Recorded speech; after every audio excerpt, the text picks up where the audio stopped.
Hello everyone. सो हम लोगों ने इसके पहले वाले वीडियो में देखा कि हम अपने एंकल, नी और हिप जॉइंट के साथ कौन से एक्सरसाइज कर सकते हैं। आपने ये भी नोट किया होगा कि मैं एक जगह पे बैठ के आपको एक्सरसाइजेस बता रही हूँ। क्यों? क्योंकि मेरा फिलहाल फोकस उन लोगों पर है जो अबव 55, अबव 60 है, along with the hypertension that is BP, diabetes, sugar और ओबेसिटी, मोटापे से गुजर रहे हैं और जिनको लॉकडाउन पीरियड में वॉक करना पॉसिबल नहीं हो रहा है। सो उनके लिए हम सबसे इजिएस्ट वे हम लोगों ने अपनाया है, that is sitting at one place and doing the exercises which has to be easier. So हम लोगों ने अभी तक एंकल देख लिया, नी देख लिया और हिप देख लिया। अब हम आगे बढ़ रहे हैं अपर बॉडी के लिए। अपर बॉडी में पहला आता है बैक, राइट, आर बैक। कई लोगों को इस एज में बैक के इश्यूज होते हैं, स्पेशली द लेडीज, ठीक है।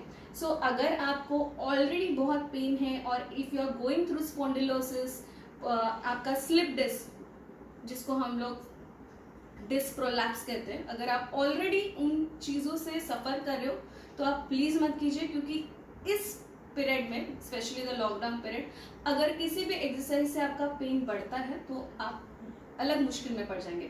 So better you avoid it. But those who doesn't have any kind of back issues like slip disc, spondylolisthesis, वो आप वैसे लोग आप कर सकते हैं exercise. So we'll start with the exercises for the back. First exercise is side bending, which is very easy. So what you are doing is going to the right side, coming back to the neutral position, and then going to the left side. 1, 2, 3। तो आपने इस तरीके से right और left side bending achieve करनी। ये आपको 10 बार करना है without pain. If there is any pain, please stop the exercises, करने की कोई जरूरत नहीं है।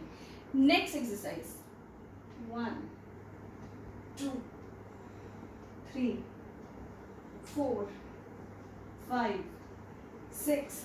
Same here, even if you don't have any kind of backache और एनीथिंग, आप इसमें जब ट्विस्ट कर रहे हैं तो बहुत ज़्यादा ट्विस्ट मत कीजिए, क्योंकि अगर स्पाज्म आ जाए, चमक आ जाए, तो ये आपके लिए मुश्किल हो सकता है। So again 10 repetitions of side twist, right. Next exercise हम ये कर सकते हैं कि हम आगे की तरफ झुकने वाले, जो नॉर्मली बहुत लोगों के लिए मुश्किल है, लाइक द ओबेस पेशेंट, क्योंकि एब्डोमेन्स बहुत बड़ा हुआ रहता है, so they are not able to bend forward. So don't do it, ठीक है, इससे बैक पे और ज़्यादा प्रेशर आता है। Those who are able to do it, please do this. So you are keeping both your palm on your thigh, ठीक है, और धीरे धीरे धीरे धीरे आपको फॉरवर्ड बेंड करना है।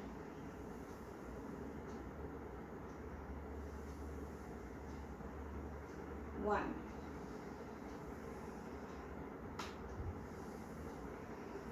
2, 3, 4, 5, ठीक है। आप इसके 10 रिपीटेशन कर सकते हैं। 1 सेट ऑफ 10 रिपीटेशन या 2 सेट्स ऑफ 20 रिपीटेशंस, ठीक है, डिपेंड करता है कि आप कितना कर पा रहे हो हर एक एक्सरसाइज का। पर मेरे ख्याल से अगर आप शुरुआती जगह पे हो, आप अभी अभी शुरू कर रहे हो, तो 1 set 10 repetition is more then enough, ठीक है।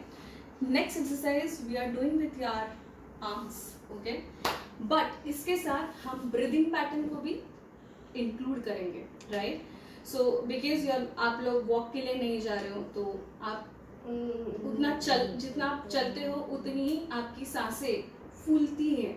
अगर आप फास्ट चलते हो तो सांस फूलती है, दैट मीन्स कि आपका लंग या फिर फेफड़े और खुलते हैं और हवा अंदर जाती है। पर अब घर बैठे बैठे ये लंग्स उतना नहीं खुलते जितने खुलने चाहिए। सो इन ओल्डर एज 60-70 में ऐसा होता है कि लंग्स के नीचे वाले हिस्से में हवा जाना कम होती है। ऐसे वक्त आप अगर सांस की एक्सरसाइज करते हो along with your upper extremity or lower extremity exercise, so it helps in breathing, in putting air inside your lung and taking it out. So we are going to involve breathing exercise along with the upper extremity exercise. बहुत simple exercise है। आपके दोनों हाथ इस तरफ रहेंगे, आपके sideways. जब आप हाथ ऊपर लेके जाएंगे यूं, ठीक है, जब आप हाथ ऊपर लेके जा रहे हो तब आपको सांस अंदर लेनी है। जब आप नीचे आएंगे तो आपको छोड़नी होगी आपकी सांस। So breathe in, breathe out, breathe in, breathe out, breathe in, breathe out, breathe in, breathe out. इसी तरीके से आपको हाथ सामने रखने हैं। And again when you go up you have to breathe in, when you are coming down you have to breathe out.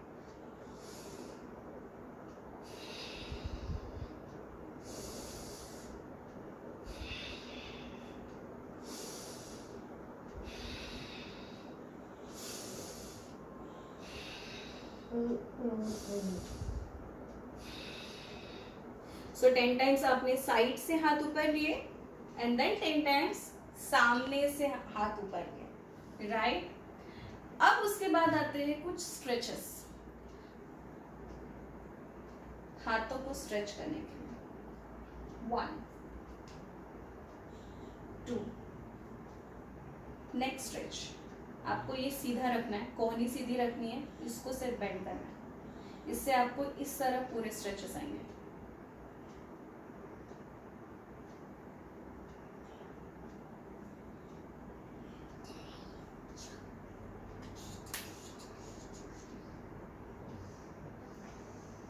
समझ आया?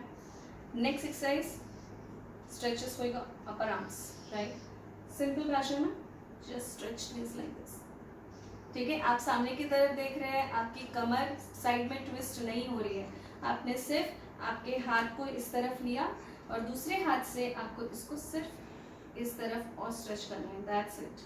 1 2 3 4, दैट्स इट, ठीक है।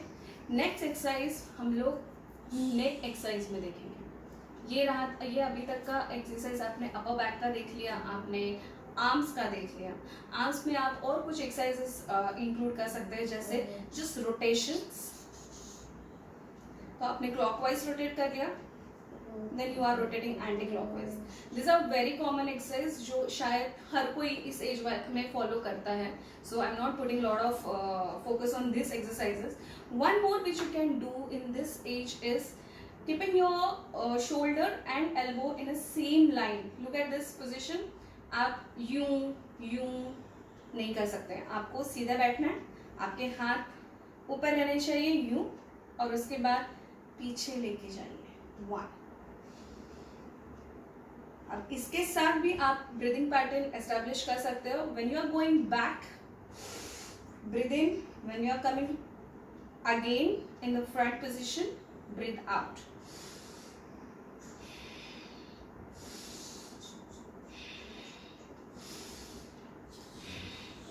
ये हुई upper extremity exercises. Next video में हम नेक एक्सरसाइज देखेंगे. Stay fit. बाय.